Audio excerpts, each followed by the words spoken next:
नवाबों का शहर लखनऊ देश ही नहीं पूरी दुनिया में एक मुकाम रखती है। ऐसी ही एक जगह हम पहुंच चुके हैं जिसका नाम है दिलकुशा कोठी। तो चलिए आइए हम आपको बताते हैं दिलकुशा कोठी का इतिहास। लखनऊ अपनी संस्कृति और पाक कला के विभिन्न व्यंजनों से अपनी अलग पहचान रखने वाले नवाबी शहर लखनऊ का स्वतंत्रता संग्राम से लेकर आज तक एक महत्वपूर्ण स्थान रहा है। यहाँ का इतिहास अनोखा है।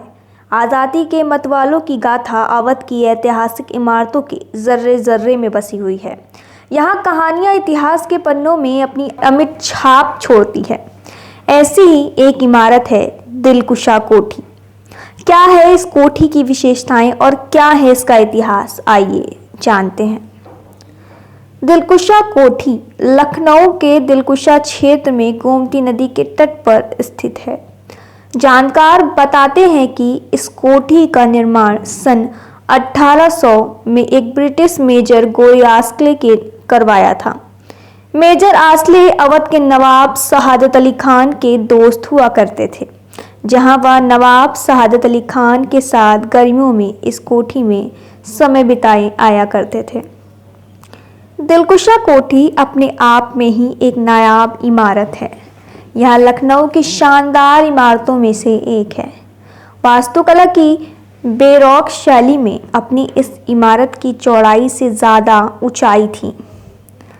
इसके चारों ओर सुंदर बगीचे इसमें चार चांद लगा देते हैं। कोठी के समीप होता था युद्धाभ्यास। दिलकुशा कोठी के समीप नवाब वाजिद अली शाह द्वारा एक और कोठी का निर्माण कराया गया था, जहां नवाब की सेना अभ्यास करती थी।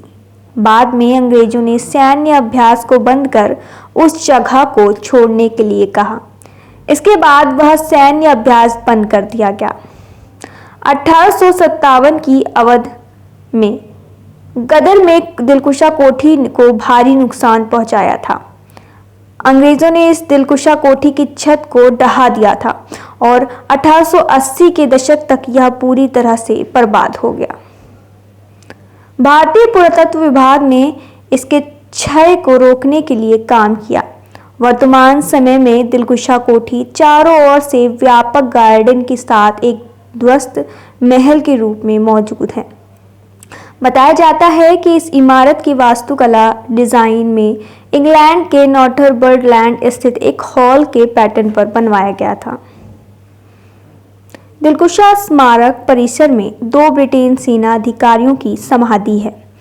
पहली समाधि 18 बंगाल नेटिव स्मृति रेजिमेंट के सैन्य अधिकारी लेफ्टिनेंट चार्ल्स किथ डैशवुड की है, जो लेफ्टिनेंट कर्नल A.W.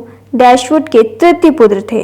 प्रथम स्वतंत्रता संग्राम के दौरान क्रांतिकारियों के साथ हुए युद्ध में दिलकुशा कोठी में 22 नवंबर 1857 को 19 वर्ष की आयु में इनकी मृत्यु हो गई थी।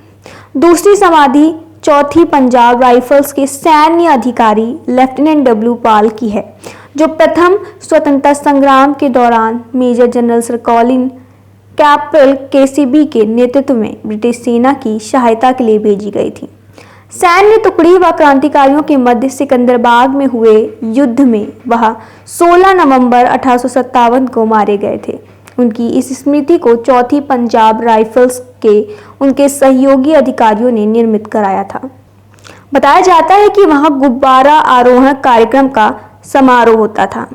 1830 में एक अंग्रेज द्वारा गुब्बारा आरोहण के लिए दिलकुशा कोठी स्थान का चयन किया गया था, लेकिन उससे पहले ही उनकी मौत हो गई। दरअसल दिलकुशा कोठी के पड़ोस में रहने वाले फ्रेंचमैन क्लाउड मार्टिन ने लखनऊ में एक गुब्बारा आरोहण की भी व्यवस्था की थी, लेकिन उसके प्रदर्शन से पहले ही उनकी मौत हो गई थी। 1830 में आरोहण को नवाब नासिरुद्दीन हैदर और बड़ी संख्या में उनके दरबारियों ने देखा था।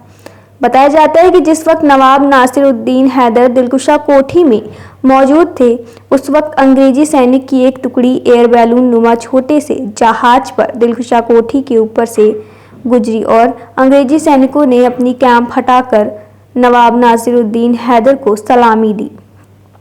राजधानी लखनऊ में बनी यह दिलकुशा कोठी आज भी लोगों को आकर्षित करती है। यह कोठी भले ही आज पूरी तरह से खंडहर में तब्दील हो गई हो, लेकिन इसका इतिहास गौरवशाली है। इसके मुरीद अंग्रेज भी हुआ करते थे। नवाब जफर मीर अब्दुल्लाह बताते हैं कि दिलकुशा कोठी एक समर पैलेस हुआ करती थी। नवाब शहादत अली खान व नवाब वाजिद अली खान ने भी उसमें कुछ हिस्सा बनवाया था।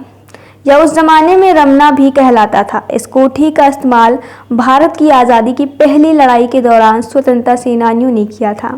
भारी बमबारी के बाद ब्रिटेन सेना ने इस पर कब्जा कर लिया था। बमबारी में यह कोठी बुरी तरह से क्षतिग्रस्त हो गई थी। राजधानी स्थित चारबाग से दिलकुशा कोठी की दूरी करीब 5.5 किलोमीटर है। कैंटोनमेंट स्थित दिलकुशा कोठी सेना की देख रेख में है। अब नमस्कार, मैं हूं देवकीनंदन मिश्रा। आप देख रहे हैं पब्लिक न्यूज टीवी। अगर आपको हमारा ये वीडियो पसंद आया हो तो इसे लाइक करें और ज्यादा से ज्यादा लोगों तक शेयर करें। हाँ, एक बात और, हमारे इस चैनल को फॉलो करें, सब्सक्राइब करें, ताकि जैसे ही हम कोई नया वीडियो डालते हैं सबसे पहले आप तक वो पहुंचे।